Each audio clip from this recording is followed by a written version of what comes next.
How long should a game of Dead by Daylight last?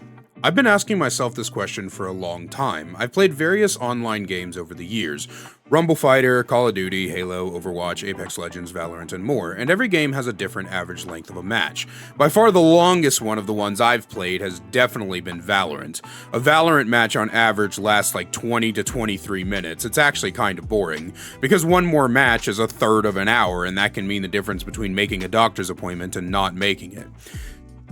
You'll have a healthy 5-hour session, and between match length and queue times have maybe 5 to 6 matches, which I always felt feels kind of bad. You basically get nothing accomplished, and it ruins the time killer vibe many free-to-play online PvP games are supposed to invoke, because you're not so much killing time as you are dedicating yourself to a second job you have to pay for. In that aspect, the average DBD match goes anywhere from 8 to 12 minutes and is much more engaging that way. Now, people who only want to kill an hour or two can get a lot done, but people who game for multiple hours on end can feel like they are getting more for their time invested. However, there's a certain issue in DBD uniquely that doesn't exist in other games, and that is two diametrically opposed roles, killer and survivor, need at different lengths of time. Typically, and I do stress typically, because the DBD community loves to be pedantic only when it benefits them and ignore nuance when they can make an inflammatory statement, but typically, the shorter a game, the better for the survivor, and the longer a game, the better for the killer.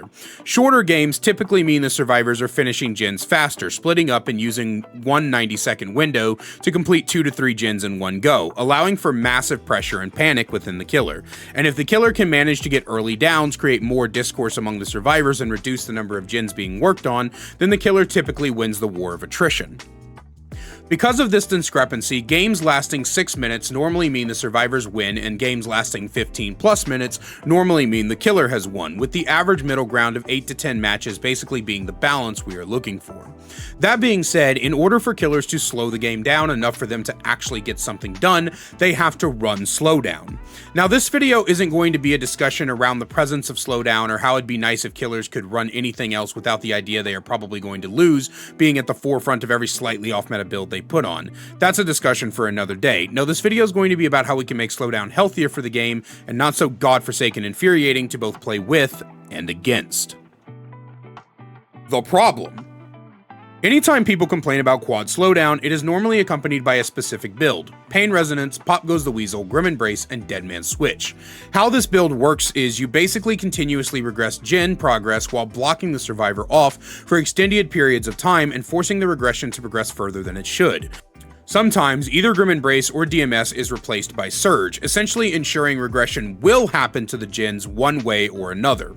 At the end of the day, it is regression that is the problem. Nothing feels worse than having a gen almost completed and then coming back to it after being chased off of it to see it back to below 50% completion, meaning you have to turn around and redo the damn thing, and you're basically helpless to the fact that you will have to do so.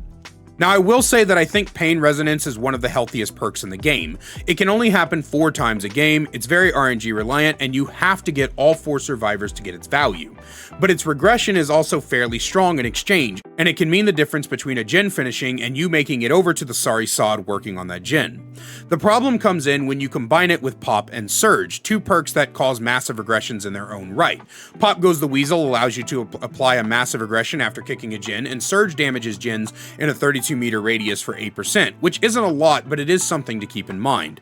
One time, I was doing a gen, and through a combination of Surge and Pain Res, the gen got regressed 6 times in the span of roughly 35 seconds. I was, to say the least, incredibly pissed, as I watched a 98% gen go all the way down to around 10% as my character kept screaming in agony like they were being forced to listen to the latest Eminem album. Because of this, regression has become the bane of Survivor players' existence, and the consistent nerfing of regression has frustrated killer mains as they feel it is the only counter to the absurd amount of gen progression in the game, as well as the constant implementation of ways for survivors to just remove charges from a gen, meaning no amount of regression will matter because that part of the gen just stays permanently done.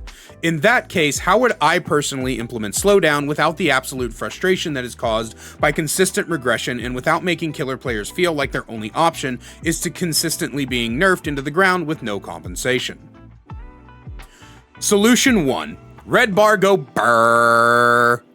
The first thing that comes to mind is to implement more ways to red bar. I remember I suggested a Trail of Torment rework where 60 seconds after you kick a djinn, it made the repair progress of that djinn slower. We could also implement perks that cause slower repair speed off of Scourge hooks, or maybe even a perk that when multiple survivors work a djinn, cause the penalty for each survivor to be 20% instead of 15% or something like that.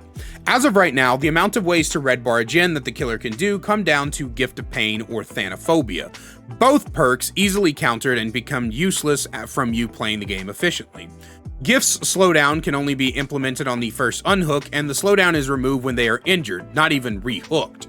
And Thana loses like a third of its value even if one person heals or dies.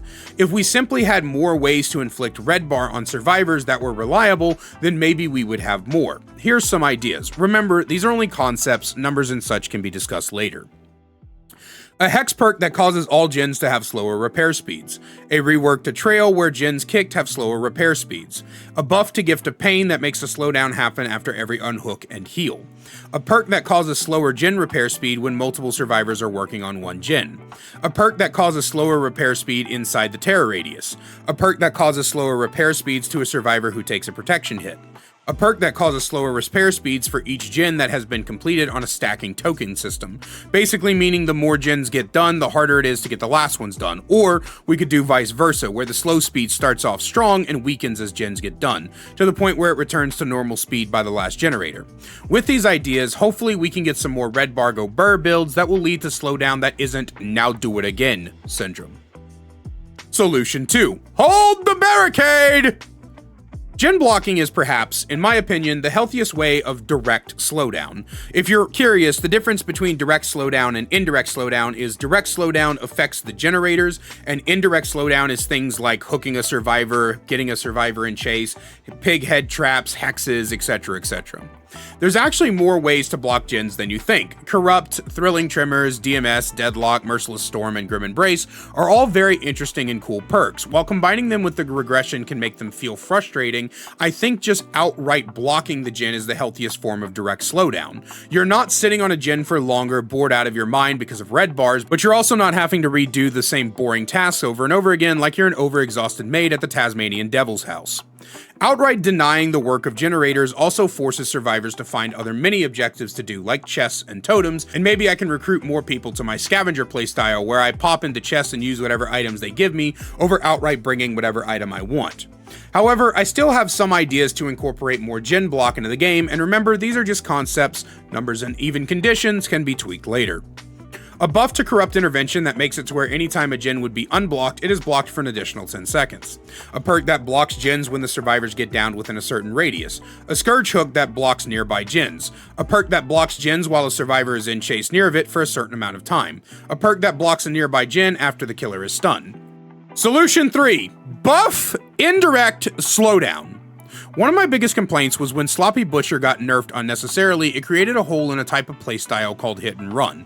The Hit and Run playstyle was a form of slowdown in and of itself. Because being injured is dangerous, it forces survivors to make decisions, either commit to djinns or be one-tap the entire game. With those nerfs to Mangled and Hemorrhage across the board, it basically removed that decision where survivors now just wait out the timer and then heal when it doesn't take as long. This destroys a whole playstyle and significantly weakens it, which leads to more quad slowdown users. And this counts for other playstyles as well. The distortion meta destroying aura builds means killers would just throw on slowdown so their entire build isn't shut down randomly. The more alternative playstyles are nerfed or shut down completely, the more killers will move to quad slowdown. The best kind of slowdown is a survivor being dead, is a common quote in the discussions around tunneling, and is not entirely wrong, but to expand into it, the best slowdown is keeping survivors busy. The more survivors are busy, the more slowdown you incur. But why run hexes when they get cleansed instantly? Why run chase builds when one chase leads to 3 djinns popping regardless? Why run hit and run when healing is easy and fast? Why run aura when distortion exists? Why run in-game builds when there's not that many options for for it, and even those options feel meaningless. It feels like all the fun and interesting playstyles are consistently nerfed into the ground or just completely overrun, so now killers have this mindset of, well, I might as well just run slowdown because what else am I gonna do? The truth is, fixing the quad slowdown problem requires more than a few nerfs to some perks and buffs to others. It requires a complete overhaul of killer perks in general, and perhaps even some of the core issues with generators. This problem will continue to be prevalent until a massive overhaul is done, and I can only hope behavior realizes this at some point. But that's all I have for you guys today. Be sure to let me know what you think in the comments down below, and as always, a great big special thank you to my channel members listed on screen now. If you want to find out how to become a channel member today and get awesome perks like seeing videos early, merch discount codes, and more, then please click that join button down below. I love you guys so much, and I will see you in the next one.